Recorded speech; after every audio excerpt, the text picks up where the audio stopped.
why we age and how to slow or reverse the effects of aging is not the normal and natural consequence that we all will suffer, but rather that aging is a disease that can be slowed or halted. Any of us, indeed all of us, can slow or reverse the effects of aging. You're going to learn a tremendous amount of information, and you're going to learn both the mechanistic science behind aging, the mechanistic science behind reversing the aging process, and practical tools that you can apply in your everyday life. Why is it that having elevated blood sugar, glucose, and insulin ages us more quickly? And or why is it that having periods of time each day, or perhaps longer, can extend our lifespan? Well, let's start with what I think was a big mistake, was the idea that people should never be hungry. We live in a world now where there's at least 3 meals a day, and then we've got companies selling bars and snacks in between. So the feeling of hunger, some people never experience hunger in their whole lives. It's really, really bad for them. In the past, our bodies were constantly fighting disease and deterioration throughout life. Even before birth, we're fighting against entropy. Things are falling apart. The aging clock that we can now measure begins at conception. Our society is built on comfort. Most countries have enough food and shelter. We can sit down. We don't have to run away from predators very often.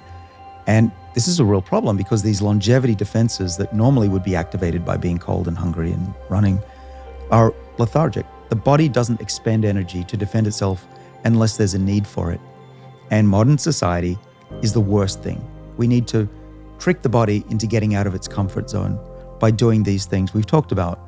Eating the right foods, including foods that are stressed, eating less often. And as long as we have adequate nutrition, that's what we call it, intermittent fasting with adequate nutrition, or IFAN. This is another term we just coined in this podcast. That allows the body to turn on these defenses without suffering long-term negative consequences. What's interesting, I find, is that even though we know the fridge is probably full with food, our bodies are not that smart. Our bodies don't get that message. And we can trick the body into thinking, oh my goodness, the fridge is running out of food, or the field or the forest is lacking in food. We better get to hunger down and survive. What are those things? You burn fat, you increase your metabolism, so you've got more energy to run around and find food. You become more alert because you've got to go find more food, and you defend your body against insults, whether it's incoming infections or diseases from within. And that's cool that we can trick our bodies. And it's not that hard. We just need to do the things we're talking about on this podcast. I've heard you talk before about some of the prime movers for longevity and all-risk mortality. And I'd love for you to review a little bit of that for us. I think we all know that we shouldn't smoke because it's very likely that we'll die earlier. Smoking is approximately a 40% increase in the risk of ACM. What does that translate to? And that means I'm shortening my life by 40%? No, it means at any point in time, there's a 40% greater risk that you're going to die relative to a non-smoker and a never smoker.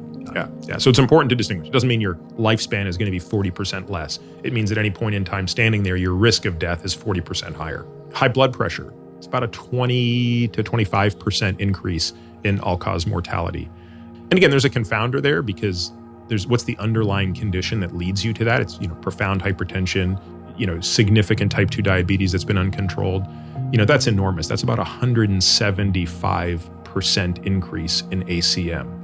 So now the question is how do you improve? So what are the things that improve those?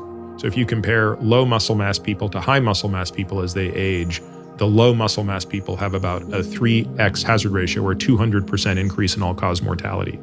So if you look at people who are in the bottom 25% for their age and sex in terms of VO2 max, and you compare them to the people that are just at the 50th to 75th percentile, you're talking about a 2x difference roughly in the risk of ACM. If you compare the bottom 25% to the top 2.5%, so you're talking about bottom quarter to the elite for a given age, you're talking about 5x, wow, 400% difference in all-cause mortality. That's probably the single strongest association I've seen for any modifiable behavior.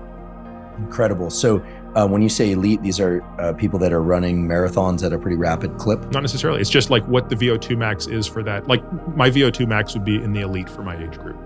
until your VO2 max is at least to the 75th percentile, and you're able to dead hang for at least a minute, and you're able to wall sit for at least 2, like we could rattle off a bunch of relatively low hanging fruit. I wish there was a rule that said like you couldn't talk about anything else.